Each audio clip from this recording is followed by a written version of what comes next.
project that's finally come to fruition.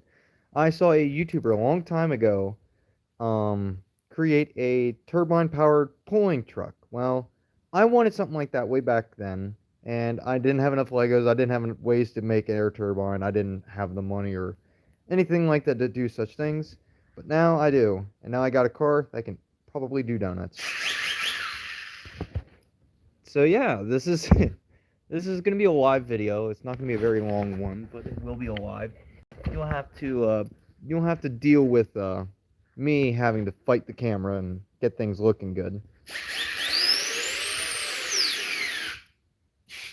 Yeah, sometimes, by the way, the turbine binds up. I don't know why. It does pretty good when it's just doing like pulling and stuff, but yeah, when it's just driving, it's not that great.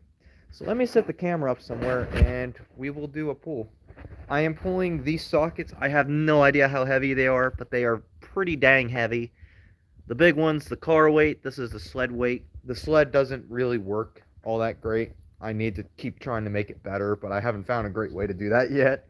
So, you'll have to work with me on that.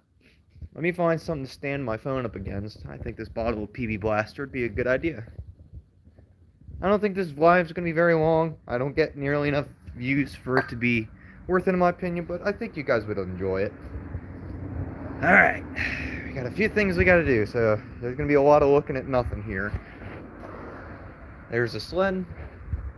Here's the car. I might as well show the underside. I've 3D printed some gears. The black gears, this one right here, and this one here are 3D printed. They've held up really good. I've split only one of them in half. But I'm having issues with the bevel gear, particularly that white or peach or cream colored one. I've been having a lot of issues with those things just bending the splines right off, and we have completely shattered a black bevel gear. The turbine does 40,000 RPM.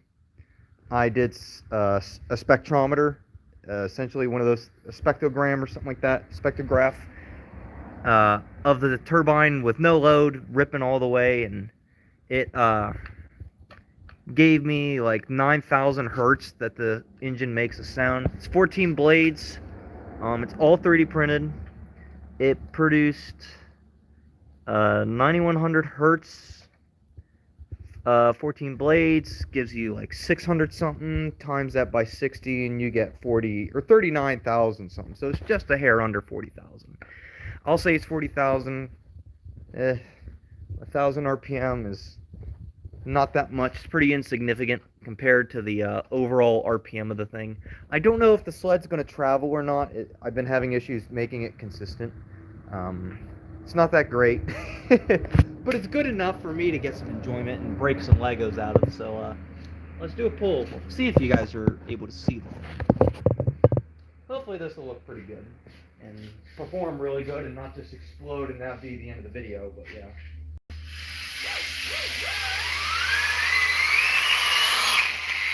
And I let off because I was going to crash into things. The sled didn't move. Like, it didn't go up the sled, but it pulled all that dead weight pretty good. Yeah, so this, I mean, this thing really does go. It's pretty great. I've considered adding more blades to the turbine. I'm not sure if I should or not. I think it'd be a good idea, but as for getting the sled to work, most of my issues stem from right here. This string is meant to turn with the gears, and as you can see, it just jumps and slips and all kinds of goofy stuff. I need to probably put a bunch of spacers right there, and that might fix it. I don't know. It's not exactly a consistent machine. It's far from consistent. We're asking Lego to do things that are not even supposed to be thought of being done.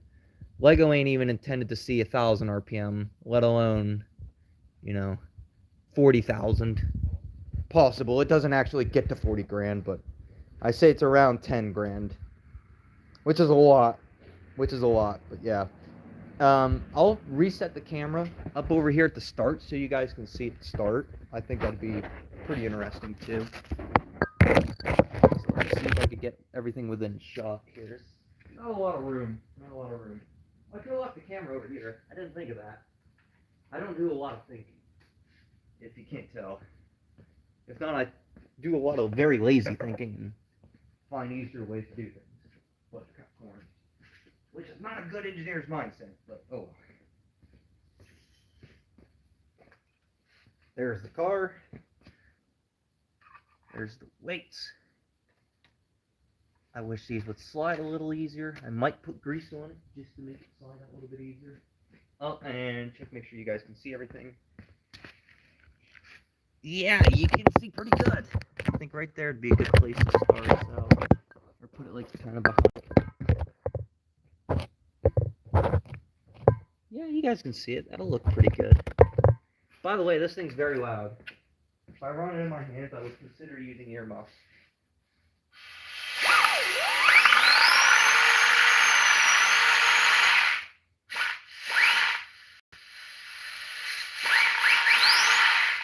We got some slippage on the inside.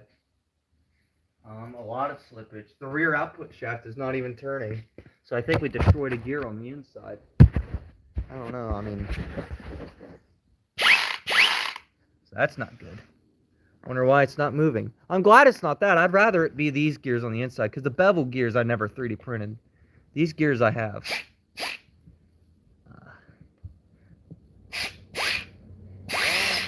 I don't know, it seems pretty content now. I would like to reckon it's probably that gray gear. That's the only standard Lego part in here. Everything else is way heavy duty and 3D printed, except for the big gray gears, but they don't have as much stress through the center of them. Oh well. So it doesn't pull now, so I'll have to throw another 3D printed gear in it and get going again. Well, I guess I'm gonna just end this live video as loud vehicles go by. Thanks for watching, all 0 of you. I hope this is short enough for people to actually want to go through and watch. If you watched it all the way, thank you very much. I appreciate it. Goodbye.